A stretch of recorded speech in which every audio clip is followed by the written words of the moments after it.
The Shapers of Flesh are a set of 6 bosses Kill the that can be blob. found in the first boss encounter What are of those the done? new Ossein Cage trial. This fight isn't Hey, keep it particularly under. difficult to figure out, but can be challenging to no death. In this video, I'm going to first quickly Behind take the you through A-bomb. the basic mechanics of this fight, and then provide some strategies and tips on how you and your group Ran can to horn. What do I consistently no-death this fight. Kill blob. First, let's briefly talk through the basics. As we enter the arena, you'll see the 6 Shapers of Flesh, which at the beginning are all shielded. Looking around the arena, you'll see channeler ads on small platforms on the sides. These channelers are the ones maintaining the shields on the bosses. The first damageable channeler is actually in the main arena here. Slayer in 3. After this channeler gets nuked, 1. you can see that this unshields the first Shaper. As we're killing it, notice that it spawns this little blob, which is called a flesh spawn. These flesh spawns are spawned periodically by the Shapers throughout the fight. In addition, whenever these big flesh abominations are killed, 2 additional flesh spawns spawn from their corpses. Managing these flesh spawns properly is actually the key to getting consistent on this fight, because as you see here, when 2 flesh spawns touch, they form a new flesh A-bomb. Since killing these extra A-bombs spawn more blobs, and blobs can spawn more A-bombs, this can easily lead to a snowball effect of multiplying A-bombs when the blobs are left unchecked. The abominations and harvesters are extremely dangerous and have wide cleave attacks such as stumble and sweep from the A-bombs or ethereal fire from the harvesters that can take out multiple players at once. Kill this blob in the front. After a Shaper of Flesh is killed, a random portal in the room becomes active. Taking this portal synergy ports the player to a platform with a channeler, which is fairly squishy. When a channeler dies, the Shaper adjacent to the portal gets unshielded. At the same time, an elite ad called a Harvester will spawn. A few seconds after that, the Shaper also spawns a Flesh A-bomb at the center of the room. Thus, for every Shaper you kill, you should expect a Harvester A-bomb pair to spawn. There are also other elites such as the Realm Shaper, which does similar attacks in Infinite Archives such as Mundus Breach, where it shoots out AoEs that deal about 13k Oblivion damage each, but can be roll dodged. The last dangerous elite is the Daedroth, as just its light attacks can one-shot DDs. The first Daedroth does not spawn until the 4th Shaper of Flesh is killed. If you have my Ossein Cage helper add-on, you get an alert when Daedroth spawn, as well as icons that mark the 2 possible spawn points of a Daedroth. After the first Daedroth spawn, subsequent Daedroths spawn every 50 seconds thereafter. Now, let's talk strategies. To begin, notice that I taunt the Harvester, or the main tank taunts the A-bomb to prevent either of them from one-shotting a player. We then stack all the elites directly on the first Shaper for a coordinated ulti bomb. Notice at this point that the main tank is actually holding both elites. The main tank will continue to hold all Harvesters and A-bombs for the rest of the fight. This allows me, the off-tank, the freedom to move around and chain the flesh spawns and leto ads. Notice that I'm constantly attempting to chain them tight to the body of the Shapers where the dots are, so they can get instantly cleaved down. On this next Shaper, notice that we adopt a different approach to positioning, where the group stands behind the Shaper on the edge of the arena, while the tanks stand in the center.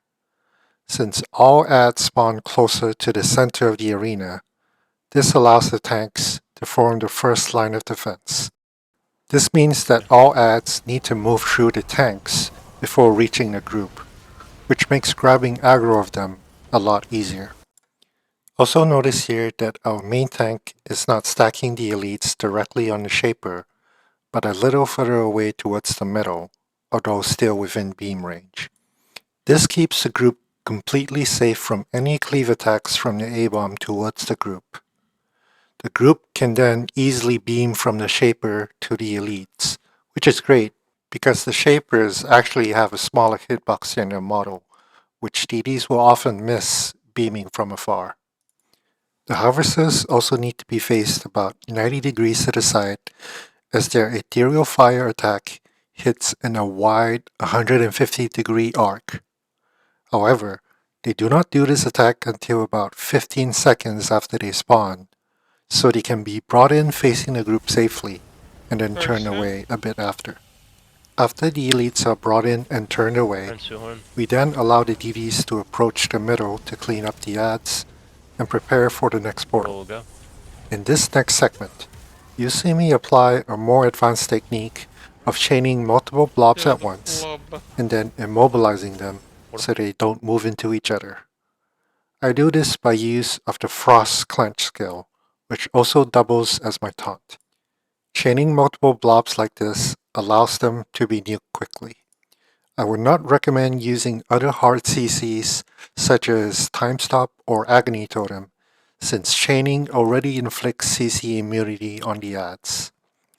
PvE enemies do get a snare immunity after being immobilized as well, but that runs on a separate timer from CC immunity. As the fight progresses, notice that I am chaining blobs and little ads very close to the bodies of the elites, so that DDs do not have to turn their beams away from the elites to kill them. Right when we kill the third Shaper is usually when the Realm Shaper spawns. I make a stacking callout and then attempt to stack it in the beam cleave path of the next Shaper. Upon hearing the callout, my co-tank then takes over the chaining of the blobs until I make another callout that I'm back in group. As the group kills the fourth Shaper, a Daedroth will spawn. This is a priority ad to taunt, since a single claw attack will one-shot non-tanks. You can see that I didn't do a great job of placing the Realm Shaper in beam cleave here, and it dies fairly late. When there are less ads to manage, I focus a lot on pre-buffing my debuffs on the next Shaper and ensuring buffs like PA go on everyone. Note that the safest way to pace this fight is to not send your portal team to the next portal until all the elites from the previous Shaper are killed. If extra A-bombs spawn, the portal team should stay and help kill them, and the extra blobs that spawn before leaving to the next portal. As the last portal is being done, I still chain the blobs to prevent A-bombs from spawning, but we no longer need to care about killing the elites, as nuking this last Shaper will finish the fight.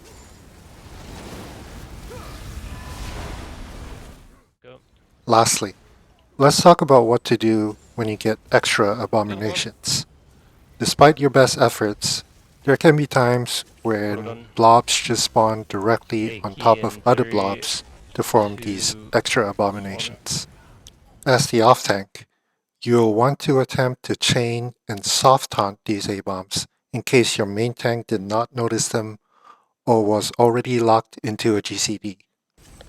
A-bombs have about a 1.5 second spawn time where you can taunt them before they start an attack. Make good use of this grace period to ensure they never place an attack into the group. As mentioned previously, the portal team should overstay to ensure that these extra A-bombs die before going to the next portal. If left alive, flesh abominations can do some annoying attacks such as Rancid Hammer, which leave ground plague AoEs on the floor that ramp in damage. An A-bomb will also eventually enrage after being left alive for about 50 seconds, which will cause all of its attacks to deal double damage. And that's it. I hope you enjoyed this much shorter format of a guide compared to my Boss 2 guide. If you have any questions, feel free to leave them in the comment section below. See you in the next one.